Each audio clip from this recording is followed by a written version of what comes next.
রাজ্যের বিভিন্ন হিন্দু ধর্মীয় স্থানগুলো আক্রান্ত হচ্ছে, এই অভিযোগ সামনে এনে বিধানসভায় মুলতবি প্রস্তাব আনে বিজেপি। সেই প্রস্তাব খারিজ হয়ে যেতেই উত্তপ্ত হয়ে ওঠে পরিস্থিতি এবং সেই সঙ্গে সঙ্গেই বিজেপি বিধায়করা ওয়াকআউট করেন। সেই সঙ্গে যিনি বিধানসভার অধ্যক্ষ বিমান বন্দ্যোপাধ্যায় তার উদ্দেশ্যে চ্যালেঞ্জ ছুড়ে দেন বিরোধী দলনেতা শুভেন্দু অধিকারী। একাধিক মূর্তি এবং মন্দির ভাঙা হয়েছে। আজকে অ্যাডজর্নমেন্ট মোশন এনেছিলেন, তাদেরকে পড়তে পর্যন্ত দেওয়া হয়নি। বিজেপির এখন এটা একটা এজেন্ডা, এটা ইলেকশন এজেন্ডা।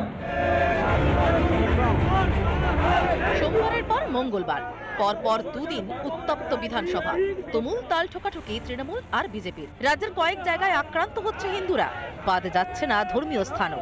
এমন অভিযোগ করে এদিন মুলতবি প্রস্তাব আনে গেরুয়া ব্রিগেড। তবে অধ্যক্ষ বিমান ব্যানার্জি সেই প্রস্তাব খারিজ করতেই বদলে যায় বিধানসভার ছবি। সরকারের বিরুদ্ধে প্রতিবাদ জানিয়ে ওয়াকআউট করে বিজেপি। পশ্চিম বাংলায় শুধু হিন্দুরা নয়, হিন্দু দেবী মন্দির কোনোটাই আজকে তাদের নিরাপত্তা দিতে এই সরকার ব্যর্থ। এই সরকার দোষণবাজের এত চরম সীমায় গেছে, এই সরকার আজকে সাধারণ হিন্দু জনতাকে, হিন্দু দেবদেবীকে, হিন্দু প্রতিষ্ঠানকে নিরাপত্তা দিতে ব্যর্থ এবং বিধানসভায় বলার সুযোগ নেই। কোনোভাবে হোক মানে মৌলবাদী একটা আবহাওয়া তৈরি করা এবং পোলারাইজেশন করা। তবে সরকার পক্ষের যুক্তিতে গুরুত্ব না দিয়ে পাল্টা পুলিশ মন্ত্রীর জবাবদিহি চাইলেন বিরোধী দলনেতা। পুলিশ মন্ত্রী উত্তর দিন, হিন্দুরা যেখানে সংখ্যায় কম তারা থাকতে পারবে কিনা জানতে চাইছে বাংলা।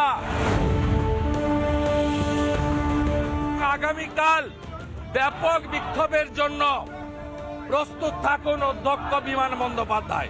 1 ইঞ্চি জমি ছাড়া হবে না। এদিকে অধিবেশন চলাকালীন নথি ছেঁড়া নিয়ে বাগযুদ্ধে জড়ালেন অধ্যক্ষ আর বিরোধী দলনেতা।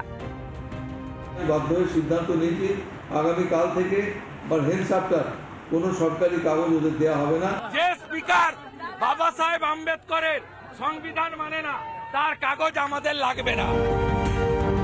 চ্যালেঞ্জ ছুড়ছেন শুভেন্দু অধিকারী। তৃণমূল সরকারকে সব দিক থেকে চেপে ধরতে আরো জোরদার হবে লড়াই, আন্দোলন। বিরোধী দলনেতার এমন হুঁশিয়ারিতে ফুটছে রাজ্য রাজনীতি।